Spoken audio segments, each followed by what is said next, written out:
Should you watch the Pistons in the 2023-24 season? If you're new to the NBA, or you're just looking for a new team to follow, this series is for you. I'm making a case to watch every NBA team, and today we're taking on the Pistons. Now, the Pistons have been a losing team for a few years. After many years of mediocrity, the team finally began a rebuild in 2020.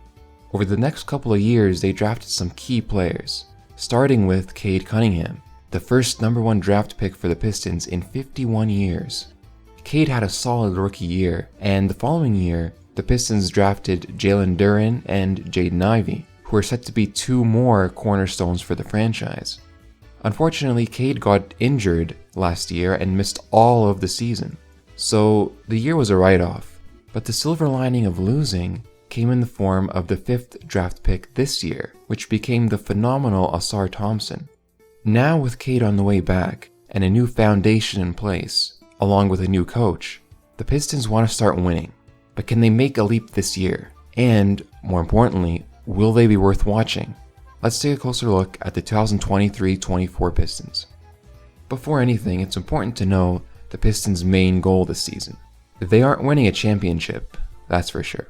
But this team can win a lot more than the 17 games they won last season. You don't hire a playoff coach like Monty Williams if you don't want to win. But beyond aiming to just win more games, the team also must establish a system around Cade, a system that emphasizes his strengths and minimizes his weaknesses. And finally, they must also establish a defensive identity. Defense is what led Detroit to 3 titles in the past, and this iteration of the team is looking to take that philosophy to heart. So first off, let's talk about the franchise player Cade Cunningham. I'm a bit biased here, as Cade is one of my favorite young hoopers, but I can't overstate how nice it is to watch his game. Quick passes, mid-range jumpers, the methodical way he slows down the game. He's a big 6'7" point guard with elite court vision, and his playmaking was incredible for a rookie. His basketball IQ allows him to make smart decisions on the fly. Cade has all the tools to be a future All-Star, and even All-NBA. His only big flaw so far is his weak 3-point shooting. He only shot 31% in his rookie year, and 29% in his shortened sophomore year. Cade already bends defenses to his will, but a decent 3-point shot will make it even harder for those defenses to stop him.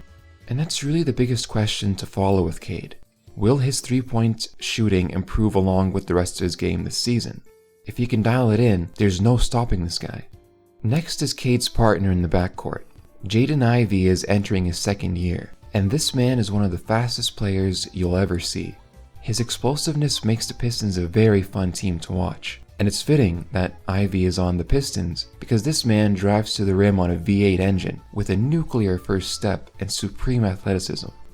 Ivey was drafted for his fit next to Cade, but we haven't seen much of that yet due to Cade's injury. Instead, Ivey used last season to improve his ball handling and playmaking, but his supreme speed actually got him a bit out of control at times. Luckily, Cade will handle the ball most of next season, so look for Ivey to play off the ball, which will hopefully get the most out of his play in the paint. The big question with Ivey is his defense, which was non-existent in his first year. Can he improve enough on defense this season to show why he's the right partner for Cade? This backcourt has all the potential in the world if he does. Jalen Duren was drafted along with Ivey last year. Duren was the youngest player in the league last season, but he's also one of the most athletic. He was a rebounding monster his rookie year, and he has all the tools to be an elite post player. There's no question that Duren is the Pistons' center of the future. He has all the defensive potential to be a generational rim protector and a general anchor for the team. Look for Duren to continue improving his game this year, with rebounds, blocks, and a general rim presence, along with a jump in his offense which should come from playing a lot of minutes with Cade. The last major piece of the Pistons core is this year's #5 draft pick Ausar Thompson. Like Ivey and Duren, Ausar is another gifted athlete in the future starting lineup, with excellent driving and finishing skills. But he's also a lockdown defender with a high IQ, making him an ideal fit at the 3 position. Like Jaden Ivey, Ausar looks to be a human highlight reel this season. The man has lift, to put it bluntly. Now, his biggest flaw so far is his poor shooting. The Pistons don't have a lot of elite shooting, so Ausar could be a real threat in his position if he improves his shot. And if he can do that, this team will jump to a whole nother level.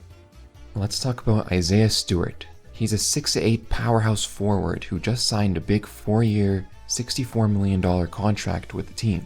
Stewart is what you would call a dog, with high energy plays and all-around hustle. He has a passion for basketball, and you can see it in the games.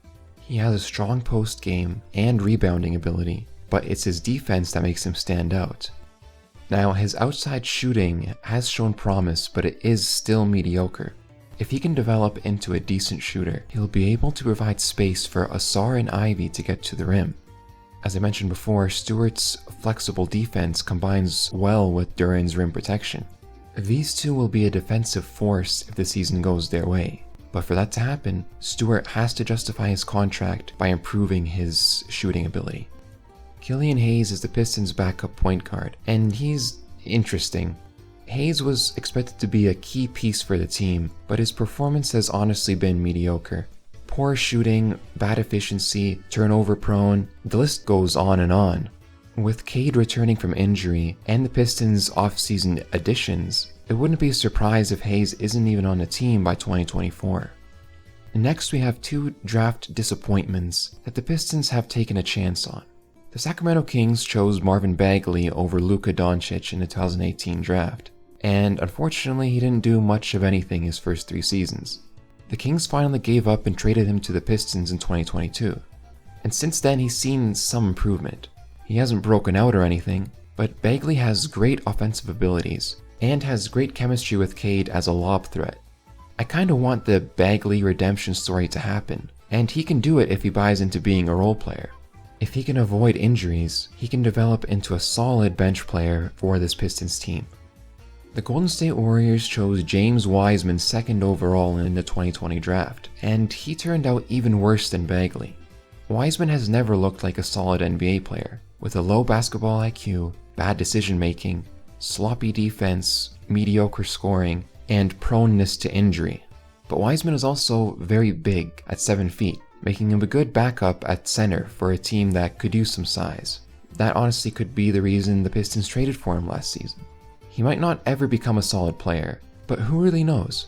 He still has some time to make a name for himself, and he could still end up as a useful role player. Bagley and Wiseman are 2 players to keep an eye on this season, and I mean that positively and negatively. Finally, we have the veterans. The Pistons have invested in some experienced players to help the young guys develop. All these guys bring shooting to a team that lacks it. Bojan Bogdanovic is a big, efficient forward who's good for 20 points per game and shoots 40% from 3. He's old, but he started for the team last year and will probably start again next season. Bojan is an elite shooter on a team that desperately needs one around Cade and Jaden Ivey. If the Pistons want to be competitive this season, they'll need a lot of his skill set. Monty Morris was just added to the team this summer. I think Morris is an underrated point guard in the league.